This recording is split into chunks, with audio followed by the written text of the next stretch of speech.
Hello दोस्तों, इस question का आप लोगों को बेसब्री से इंतजार था। ठीक है, और वही क्वेश्चन मैंने आप लोगों के लिए लाया है। ठीक है, और इस क्वेश्चन को बिल्कुल मैं आपको ट्रिक के माध्यम से बताऊंगा जिससे आपको बहुत अच्छे तरीके से समझ में आ जाए। और क्वेश्चन चाहे किसी भी प्रकार से दे दे, छायावाद के नामकरण पर प्रस्तुत करें। ठीक है, या तो इनके परिस्थितियों का वर्णन करें, या छायावाद की परिस्थितियों को लिखें, या छायावादी काव्य की विशेषताओं को लिखें। जहां भी क्वेश्चन आपको छायावाद से रिलेटेड आ जाएगा, आपको आंसर यही डालना है। दोस्तों, आपके लिए इतना मेहनत करते हैं। ठीक है, आपके लिए इतना मेहनत करते हैं। बस आप लोगों से बस एक रिक्वेस्ट है, वीडियो को शेयर कीजिए, लाइक कीजिए और सब्सक्राइब कीजिए। इससे ज़्यादा मैं आप लोगों को कुछ भी नहीं मांगता हूँ। ठीक है, देखिए दोस्तों, सबसे पहले इसका हम ट्रिक बताते हैं। देखिए दोस्तों, ये छायावादी है क्या। देखिए दोस्तों, जो हिंदी का साहित्य है, चाहे हिंदी में नाटक हो, कविताएं हो, जो भी कुछ हो, उसी को बोलते हैं हम लोग हिंदी साहित्य। हिंदी साहित्य को चार कालों में बांटा गया। एक आदि काल, भक्ति काल, रीति काल, आधुनिक काल। ये सभी हिंदी साहित्य का काल है, जिसमें कविता का कुछ इसमें विकास हुआ, कुछ कविता का विकास इसमें हुआ, फिर हल्का सा इसमें विकास हुआ, फिर इसमें विकास हुआ। तो ये पता चल गया। तो हम लोग पढ़ रहे हैं हिंदी साहित्य के आधुनिक काल के बारे में। ठीक है, हिंदी साहित्य के आधुनिक काल के बारे में। अभी जो आधुनिक काल थे ना दोस्तों, इसमें अलग अलग युग आया, अलग अलग युग आया। अभी यहाँ पे व्यक्ति का बात नहीं चल रहा है। हिंदी साहित्य को चार काल में बांटा गया, एक दो तीन चार। फिर जो ये आधुनिक काल है, जो भी हम लोग पढ़ रहे हैं आधुनिक काल, इसको यहाँ पे बहुत सारे युग में बांटा गया, बहुत सारे युग में बांटा गया। एक था आपका भरतेंदु युग, द्विवेदी युग, छायावादी युग। ठीक है, ये हम आपको यहाँ पे नाम बताएं। ठीक है, तो आधुनिक काल में कितने युग आए, ये सब युग आपको देखने को मिलेगा। भरतेंदु युग जो 1850 से 1900 तक चला। फिर उसके बाद आया द्विवेदी युग जो 1900 से 1920 तक चला। उसके बाद छायावाद का युग आया जो 1920 से लेकर के 1936 तक चला। और हमें इसी के बारे में पढ़ना है। ये जो आपको छायावाद युग दिख रहा है ना, इसी के बारे में पढ़ना है। और जो छायावाद युग आया ना, इसका जो रचनात्मक थे वो किसको माना जाता है दोस्तों, तो मुकुटधर पांडे को माना जाता है। ठीक है, सोचिए इसका प्रोसेस क्या है ना। हिंदी साहित्य के आधुनिक काल के छायावादी के अंतर्गत मुकुट पांडे। ठीक है, तो इसी के बारे में पढ़ना है, छायावादी के बारे में पढ़ना है, जिसका रचनात्मक कौन थे, मुकुटधर पांडे को माना जाता है। सबसे पहले भूमिका देखें दोस्तों, तो छायावाद का विकास द्विवेदी युग के बाद हुआ। अभी मैंने आपको बताया था ना, इसके पहले द्विवेदी युग था, उसके बाद आया छायावादी युग। ठीक है, आधुनिक हिंदी कविता के विकास में अभी हम लोग कौन सा युग पढ़ रहे हैं, आधुनिक युग का कविता पढ़ रहे हैं। ठीक है, तो आधुनिक हिंदी कविता के विकास में छायावाद सबसे महत्वपूर्ण है।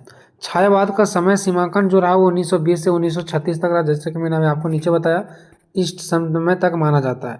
छायावाद का नामकरण देने का श्रेय किसको है, मुकुटधर पांडे को जाता है। ठीक है, जो मैंने आपको चार्ट में भी बताया।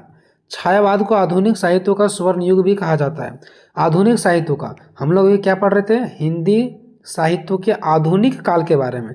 तो आधुनिक साहित्य को ही स्वर्ण युग कहा जाता है, क्योंकि इस टाइम कविता का बहुत ज़्यादा विकास हुआ था, छायावादी युग में बहुत ज़्यादा विकास हुआ था, इसीलिए इसको स्वर्ण युग के नाम से भी जाना जाता है। इसी का कुछ पॉइंट देख लेते हैं। देखिए, छायावाद एक ऐसी कविता है, आंदोलन है, मतलब इसमें कविता का विकास हुआ, इसीलिए इसको कविता का आंदोलन बोला गया, जिसमें कवियों, जो कवि लोग हैं, उन्होंने अपनी कविताओं में प्रकृति की सुंदरता, मानवीय भावना यानी मानव लोगों का भावना और आत्मिक अनुभव, और जो अनुभव है वो उसको व्यक्त किए।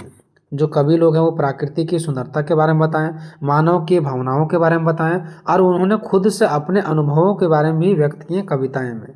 और इतना ज़्यादा उस टाइम कविता का विकास हुआ था, इसलिए इसका नाम छायावादी रख दिया गया। ठीक है, नेक्स्ट पॉइंट है कि इसमें कवियों ने प्रकृति की छायाओं और प्रतिबिंबों को रंगों के उपयोग करके अपनी कविताओं में एक नए तरह की सुंदरता और गहराई को प्रकट किया। देखिए, कवि लोग क्या करते थे, प्राकृतिक, देखो इसका नाम छायावादी क्यों पड़ा, प्राकृतिक के बारे में बताते थे। तो जैसे हम खड़ा रहते तो हमारा एक छाया कैसे बनता है, वैसे ही प्रकृति का छाया यहाँ पे दिखाते थे। ठीक है, प्रतिबिंब मतलब, प्रतिबिंब का मतलब ही होता है छाया ही। ठीक है, तो इसमें किसका छाया दिखाया गया, प्रकृति का छाया, मनुष्य के भावनाओं का छाया, ये सब चीज़ों का चर्चा किया गया यहाँ पे। ठीक है, नेक्स्ट है कि छायावाद हिंदी साहित्य के आधुनिक दौर में द्विवेदी युग के बाद की एक कविता धारा है। ये मैंने आपको पहले ही बताया कि जो हिंदी साहित्य है ना, ये जो छायावाद है ना, ये हिंदी साहित्य के आधुनिक दौर का है, आधुनिक युग का है। और ये कौन सा काल के बाद आया था? तो द्विवेदी युग के बाद आया था, है ना, आपको पता होगा। छायावाद में प्रकृति को मानवीय रूप में दिखाया गया है, यानी छायावाद कविता में प्रकृति को बिल्कुल मानव के रूप में दिखाया गया। भले प्राकृतिक में पेड़ पौधे मानव के जैसा चल नहीं सकते हैं, लेकिन कविता में उसको एक मानव के जैसा दिखाया गया। आप कहीं देखे होंगे फिगर, पेड़ तो रहता है लेकिन वो आदमी के रूप में रहता है। उसका आंख बना दिया जाता है, नाक मुंह कान बना दिया जाता है, जिससे ये पता चलता है कि पेड़ हमें ये बता रहे हैं कि हमें मत काटो, है ना। तो इस प्रकार से प्रकृति को मानवीय रूप में भी दिखाया गया, वो अपने कविता में दिखाए हैं, ठीक है। अब देखते हैं छायावादी की परिभाषा। तो अलग अलग प्रकार के जो विद्वान लोग थे, विचारक लोग थे, वो छायावाद का अलग अलग क्या दे दिए, यानी कि इसका परिभाषा दिए, ठीक है। तो छायावाद शब्द को हम किसी एक विशेष या परिभाषा में नहीं बांध सकते हैं, यानी छायावाद को किसी एक अर्थ के रूप में या तो एक शब्द या विषय परिभाषा के रूप में हम नहीं बांध सकते, बल्कि इसमें अलग अलग विद्वान जो लोग थे ना, वो अलग अलग क्या दिए, इसका परिभाषाएं दी हैं। देखते हैं मुकुटधर पांडे ने क्या कहा। तो ये जो मुकुटधर पांडे थे ना, इनका कहना था कि जो छायावाद है ना, वो मुकुटधर पांडे ने छायावाद को रहस्यवाद बताया। क्या बताया? रहस्यवाद। रहस्यवाद मतलब छायावाद ही। रहस्यवाद का मतलब क्या होता है? छायावाद, ठीक है। तो जो मुकुटधर पांडे था ना, इन्होंने छायावाद को रहस्यवाद बताया। क्या बताया? रहस्यवाद। ये आपको याद रखना पड़ेगा, ठीक है। शुल्क जी जो थे, जो शुल्क विचारक थे, इन्होंने छायावाद को, इन्होंने भी रहस्यवाद बताया, ठीक है। डॉक्टर राम कुमार के अनुसार, इनका कहना था, इनके अनुसार से जब परमात्मा का छाया आत्मा में पड़ने लगता है, परमात्मा का छाया किस में? आत्मा में, और आत्मा का छाया परमात्मा में, तो यही हमारा छायावाद है। इनका परिभाषा था। जयशंकर प्रसाद के अनुसार प्राकृतिक में चेतना का आरोप छायावाद है। इनका कहना था कि जो प्राकृतिक में चेतना है ना का जो आरोप है, वही क्या है? छायावाद है। नेक्स्ट है डॉक्टर नागेंद्र के अनुसार, इनका कहना था कि स्थूल के प्रति सूक्ष्म का विद्रोह छायावाद है। ये समझाने का कोई तरीका नहीं दोस्तों, ये विचारक लोग क्या दिए? अपना परिभाषा दिए। तो हम आपको यहाँ पे परिभाषा 1 2 3 4 5 परिभाषा बताएं। आप एग्जाम में 2 से अधिक परिभाषा लिख सकते हैं, 2 या 3 4 5, ठीक है। तो प्रयास कीजिएगा 2 से अधिक लिखें, जो भी आपको 5 में से 2 3 समझ आए वो लिख सकते हैं।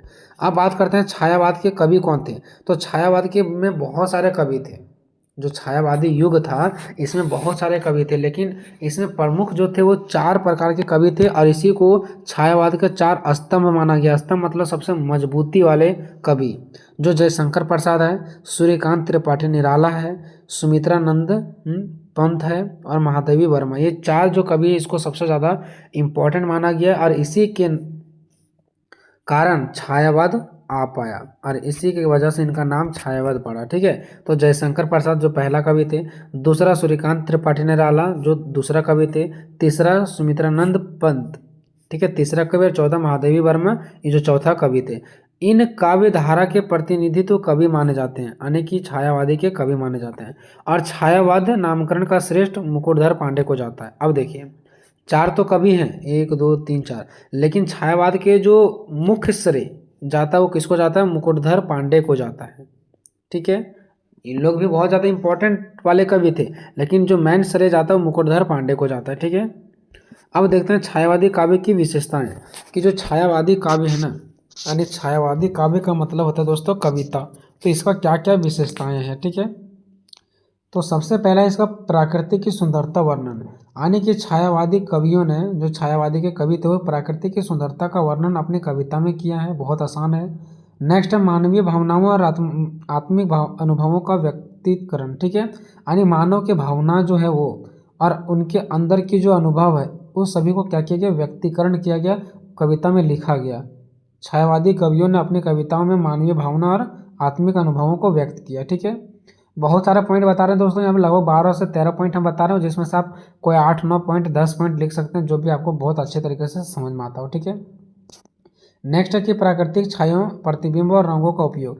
देखिए, कविता में छाया का उपयोग किया गया था, जैसे प्राकृतिक का छाया मैंने आपको बताया था, पेड़ का एग्जाम्पल लेकर के।